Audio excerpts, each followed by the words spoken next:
लोकसभा चुनाव के नतीजे आए 1 महीने और 10 दिन से ज्यादा का समय हो चुका है। हर तरफ जो है राहुल गांधी को लेकर चर्चा हो रही है, चाहे सदन हो या बाहर यानी कि सड़क हो।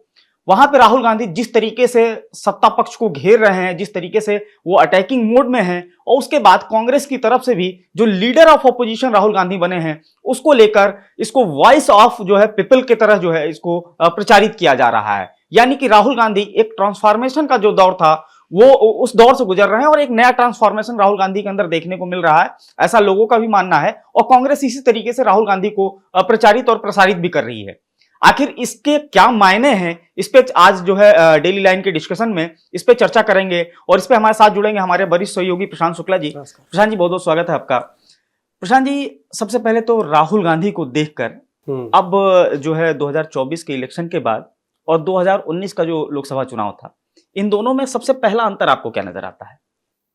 देखिए, वो एक कबीरदास जी का दोहा है ना कि करत करत अभ्यास ते जड़मत होए सुजान और रसरी आवत जात ते सिल पर परत निशान। तो देखिए, जब आप लगातार किसी चीज में सक्रिय रहते हैं और तमाम सारी चीजों से आप घिरे रहते हैं, तो आपका इंटरेस्ट हो या ना हो, जो राहुल गांधी के बारे में अक्सर ये कहा जाता है, आपको भी सुनने के लिए मिल जाएगा कि राहुल गांधी एक बहुत अच्छे और बहुत शानदार व्यक्ति हैं, लेकिन वो राजनीति के लिए नहीं बने हैं। लेकिन पिछले 10 सालों में राहुल गांधी ने एक ताकतवर सत्ता के खिलाफ लड़ करके अपने आप को निखारा है और उस अपने आप को ग्रूम करने में सबसे ज्यादा अगर किसी को परेशानी हुई या सबसे ज्यादा किसी ने स्ट्रगल किया तो वो खुद राहुल गांधी है। तमाम तरीके के, आप ये सोचिए कि अगर आप एक इंडिविजुअल हैं और चौतरफा अगर आपकी आलोचना हो रही है, तो वहां से निकल करके जब आप किसी बड़े पोजीशन पर, किसी एक अहम जिम्मेदारी पर जाते हैं, तो आपके भीतर एक स्वाभाविक सा कॉन्फिडेंस नजर आता है। और Rahul Gandhi leader of opposition बने तो वो दिखा। पहला जो सत्र था, राहुल गांधी की बॉडी लैंग्वेज ये बात कह रही थी कि वो राहुल गांधी जो 55 सीटों के साथ सदन में खड़े होते थे, वो राहुल गांधी जो being a leader of opposition नहीं थे। मतलब अगर नियमों की बात करें, तब जब सदन में खड़े होते थे तो वो दूसरे राहुल गांधी थे। अब आप देखिए, इंडिया अलायंस की सबसे बड़ी इसमें अग्नि परीक्षा है और राहुल गांधी की मजबूती का सबसे बड़ा जो कारण है, जो वॉइस ऑफ द पीपल कहा जा रहा है राहुल गांधी को, उसके पीछे का सबसे बड़ा जो नैरेटिव है वो 27 को लेकर के है। ये हमें और आपको सबको पता है कि उत्तर प्रदेश में जिस तरीके से भारतीय जनता पार्टी की हार हुई, तो वो कहते हैं ना कि जैसे ही कोई बड़ा जानवर घायल हो जाए तो उस पर टूट पड़ना चाहिए, नहीं तो अगर दोबारा जंगल के नियमों में अगर दोबारा वो जानवर खड़ा हो गया तो फिर आपको जिंदा नहीं छोड़ेगा। तो भारतीय जनता पार्टी कमजोर हुई है। ये सत्र के दौरान भी देखने को मिला, जो पहले दिखता था कि जब राहुल गांधी बोलते थे तो पूरा का पूरा सत्ता पक्ष यानी कि भारतीय जनता पार्टी, एनडीए के लोग जो है हुटिंग करते थे। लेकिन इस बार सत्र के दौरान भी ये देखने को मिला कि प्रधानमंत्री जितनी देर तक बोलते रहे, कांग्रेस लगातार जो है नारेबाजी करता रहा। तो ये असर देखने को मिल रहा है सदन में। देखिए, 90 मिनट की स्पीच आप सोचिए, और बालक बुद्धि का जो नैरेटिव बैल बुद्धि से काट दी ना कांग्रेस पार्टी ने, तो वो आपको वो कॉन्फिडेंट दिख रहा है, कॉन्फिडेंस नजर आ रहा है कांग्रेस पार्टी का। आप देखिए, बालक बुद्धि का भारतीय जनता पार्टी का जो नैरेटिव है वो धराशायी हो गया, बैल बुद्धि ऊपर हो गया। कांग्रेस पार्टी देखिए इस मामले में बहुत मजबूती के साथ है और ये बात भारतीय जनता पार्टी को पता है जी। और इसीलिए गाहे बगाहे बीजेपी के नेता ये बात कह रहे हैं कि किसी भी तरीके से इंडिया अलायंस में फूट पड़े।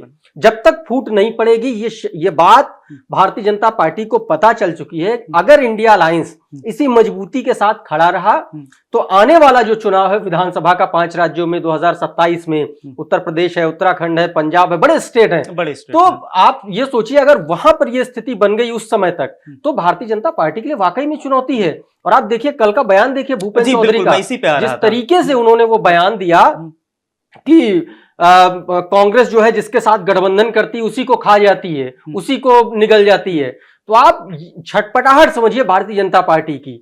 अगर उसको ये बात पता है, भारतीय जनता पार्टी की प्रदेश कार्यकारिणी की बैठक हुई, इससे पहले बीएल संतोष ने बैठक ली। तो बीजेपी को ये पता है कि कहां से हम अपने संगठन को मजबूत करें और कहां से हम हमला करें विपक्ष पर, किस पॉइंट पर हमला करें ताकि वो कमजोर हो। और ये उसी की परिणति है जिससे ये कहा जा रहा है कि कांग्रेस पार्टी जहां पर रहती है, जिस पार्टी के साथ भी गठबंधन में रहती है, उस पार्टी का वोट बैंक खा लेती है। बिल्कुल, मैं इसी सवाल पे आ रहा था कि अब कल के जो कार्यकारिणी की बैठक थी तो उसमें देखिए कि जो राजनीतिक प्रस्ताव बैठक हो रही थी भारतीय जनता पार्टी की, लेकिन वहां बातें हो रही थी कांग्रेस की। तो क्या भारतीय जनता पार्टी ने भी अब पूरी तरीके से मान लिया है कि वो राहुल गांधी, जिनको ये 19 और 2022 इनफैक्ट उत्तर प्रदेश में ये चुनौती नहीं समझते थे, ठीक है, अब उन्होंने मान लिया है क्या भारतीय जनता पार्टी ने कि सबसे बड़ी चुनौती अगर उत्तर प्रदेश में कोई होगी तो वो कांग्रेस होगी, क्योंकि जिस तरीके से वोटों का डिस्ट्रीब्यूशन हुआ है लोकसभा चुनाव में उसको देखते हुए। कांग्रेस सबसे बड़ी चुनौती नहीं है,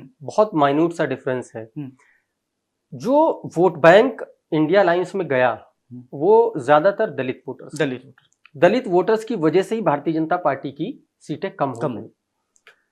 और उत्तर प्रदेश की सियासत को समझने वाले आप भी ये बात बहुत अच्छे तरीके से समझते हैं कि समाजवादी पार्टी और बहुजन समाज पार्टी का कार्यकर्ता कभी एक हो नहीं सकता जी। 19 के चुनाव में हमने देखा सपा को 5 सीटें मिली, बसपा को 10 सीटें मिली, यानी कि समाजवादी पार्टी का वोट बैंक बसपा में तो गया, लेकिन बसपा का वोटर सपा में, उसको ऑल टाइम सबसे बड़ा अलायंस माना गया नहीं आया, लेकिन फिर भी वोट नहीं मिला था। भारतीय जनता पार्टी का जो पोस्ट इलेक्शन हार की जो समीक्षा हुई, जो एनालिसिस हुआ, उसमें एक बात निकल करके आई कि अगर कांग्रेस समाजवादी पार्टी के साथ नहीं होती तो दलित वोटर शिफ्ट नहीं करता जी। कांग्रेस की वजह से उत्तर प्रदेश में दलित वोटर समाजवादी पार्टी के साथ शिफ्ट हुआ, और शायद यही हुआ कि मुस्लिम वोटों में भी बिखराव नहीं हुआ। हाँ, और इसका सबसे बड़ा आप सोचिए जो नतीजा रहा, ये रहा कि भारतीय जनता पार्टी गिर करके 62 से गिर करके सीधे जमीन पर आ गई। तो जो दलित वोटर, ये इसीलिए उनको ये पता है कि कांग्रेस का जिक्र इसीलिए बैठकों में हो रहा है क्योंकि उसको पता है कि अगर कांग्रेस अलग हो जाए समाजवादी पार्टी से तो जो दलित वोटर है वो इधर आ सकता है। और साथ में जो संविधान का नैरेटिव जो भारतीय जनता पार्टी ने अब शुरू किया है, होर्डिंग्स लग रहे हैं, पोस्टर्स लग रहे हैं, समझाने की कोशिश हो रही है, खासतौर पर जो दलित बाहुल्य जो सीटें हैं वहां के नेता इसी मामले को लेकर के सक्रिय। पूर्व केंद्रीय मंत्री कौशल किशोर अपने लोकसभा क्षेत्र में बड़े बड़े होर्डिंग्स उन्होंने लगवा रखे हैं, यात्रा है ना।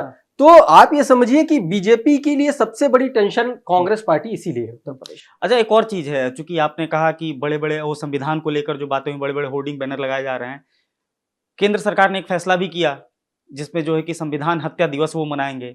इसके क्या मायने होंगे? क्या ये मुद्दा जो है इनको फायदा पहुंचाएगा या कहीं बैकफायर तो नहीं मार जाएगा?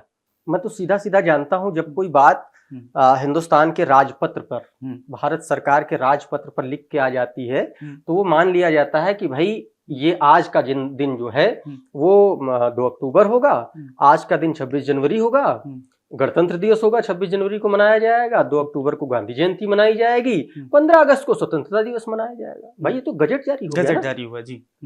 तो उस हिसाब से आपने एक नेगेटिव गजट जारी किया। ये मैसेज, मुझे जो लगता है, जो मेरी समझ कहती है कि ये मैसेज जो है किसी एक बड़े इवेंट, एक ऐसा इवेंट जो ऑलरेडी जिसकी जो पृष्ठभूमि है वो नकारात्मक रही है, उसको हर साल जगाने के लिए बोल रही है, मनाने के लिए बोल रही भारतीय जनता पार्टी। और मुझे नहीं लगता कि कम से कम हिंदुस्तान जैसे देश में, हिंदुस्तान की संस्कृति में इस तरीके का कोई ऐसा दिन मनाया जाता या कभी किसी सरकार ने इस तरीके से राजपत्र जारी करके संविधान हत्या दिवस घोषित किया। आप एक पॉलिटिकल नैरेटिव बना के चल सकते थे। मुझे लगता है कि जैसे जैसे चुनाव करीब आएगा इसको इंडिया अलायंस और कांग्रेस पार्टी छोड़ेगी नहीं और उसको बहुत तरीके से भुनाएगी। तो इंडिया अलायंस और कांग्रेस पार्टी जाहिर तौर पे उनकी भी अपनी तैयारियां हैं। 2027 का लोकसभा, माफ कीजिए, 2027 का जो विधानसभा चुनाव है वो कई मामलों में निर्णायक होगा। वो ये भी जाहिर करेगा कि आखिर राहुल गांधी के अंदर ये ट्रांसफॉर्मेशन जो आ रहा है या ये जो ट्रांसफॉर्मेशन आया है वो कांग्रेस के लिए कितना मुफीद होगा, और साथ ही साथ वो ये भी बताएगा कि भारतीय जनता पार्टी ने ये जो एक नया नैरेटिव सेट करने की कोशिश की है सरकार के गजट पे, वो उसको कितना फायदा पहुंचाएगा या उसको कितना नुकसान पहुंचाएगा। फिलहाल डेली लाइन के डिस्कशन में आप बने रहने के लिए आप सभी का बहुत बहुत धन्यवाद। आपको ये डिस्कशन कैसा लगा ये हमें कमेंट कर जरूर बताएं और फॉलो करते रहें हमारे डिजिटल प्लेटफॉर्म डेली लाइन को।